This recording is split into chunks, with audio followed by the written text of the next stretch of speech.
Hello mayam indigenous Manipuri foods na mayam bo han mamakta taram no okchari ngasidi yenam nakupi ga khazinga gi bora yengminasi adodi koi hauna ba tawrasi khajing khara lawjare sengdokpa chamthokpa loina loizare nakupi si su khudap ama lawjarabani loina chamthokpa sengdokpa loire adodi soina ba tawrasi ko khara khara sang sang ma soijarage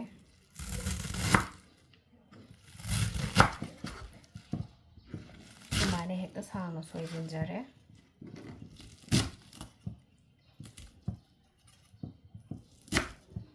yarani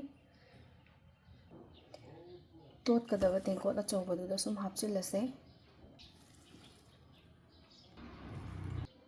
moro asubadu teaspoon ama lawjare maru marang do teaspoon tangkhai ma hapchare yengang do half teaspoon ama lawjare besan je cup ama hana lawjarage nithok pirase soda do kujapi ama hapchin biro sing chanam asuba je teaspoon tangkhai ma hapchin jarage jeera mapum do khara hapchare khato lasiko ising haptringai da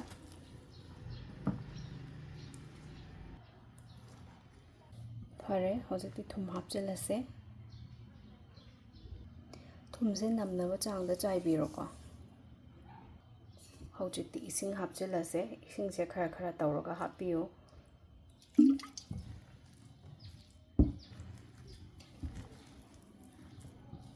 tam tam tawraga tolase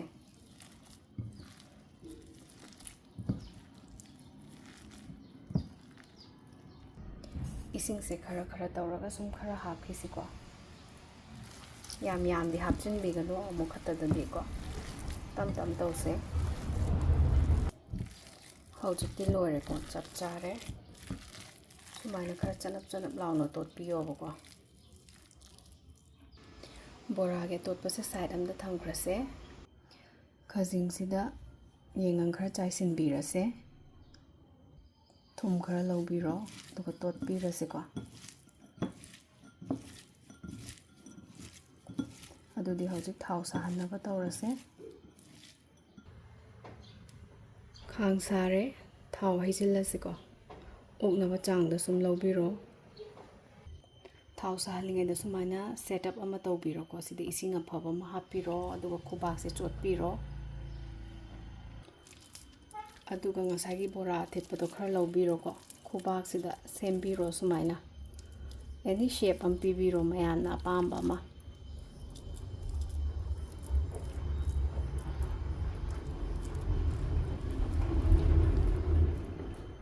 sumaina shape am pibiro duga mathakta ngasagi thumga yainganga totkhiba khajing se hapirase bako sumaina chaik thoga hapiro khajing se khoina ngasagi besan ga maroi ga totpasida hapasu yai ko makhal makhal hoba yai mayamna apamba do hekta tawbiro khubak ta sumaina hapiro ko hojiti thau da thadana ba sem ma se bako thau da thadarase thau da hapna ba tawrase sumaina khutchida onthok piro ko sumaina onthok piro aduga tapna thadara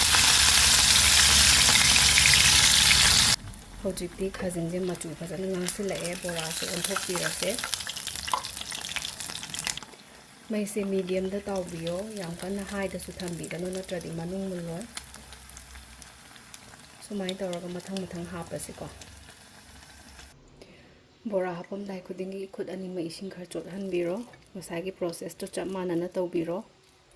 sumaina round shape da sandokera oval da sandokera mayamna pamba shape da lawbiro kar same mase ko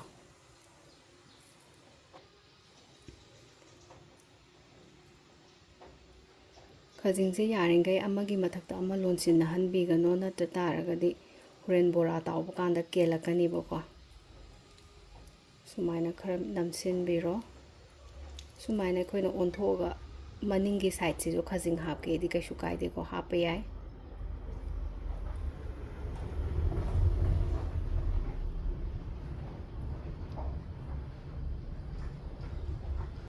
ꯍꯧꯖꯤꯛꯇꯤ ꯊꯥꯗꯅꯕ ꯇꯧꯔꯁꯦ ꯕꯣꯔꯥ ꯍꯥꯞꯄꯁꯦ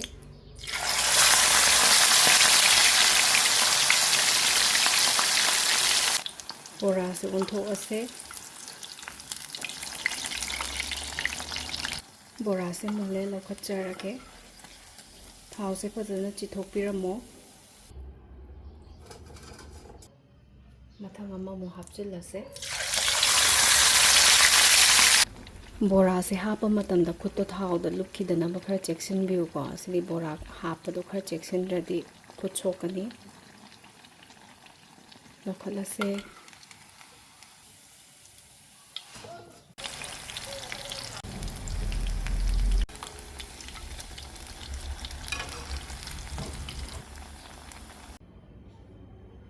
ꯈꯖꯤꯡꯒ ꯅꯥꯀꯨꯞꯄꯤꯒꯒꯤ ꯕꯣꯔꯥꯁꯦ ꯃꯇꯥꯡ ꯑꯁ꯭ꯋꯥꯏꯗ ꯂꯣꯏꯁꯤꯟꯖꯔꯦ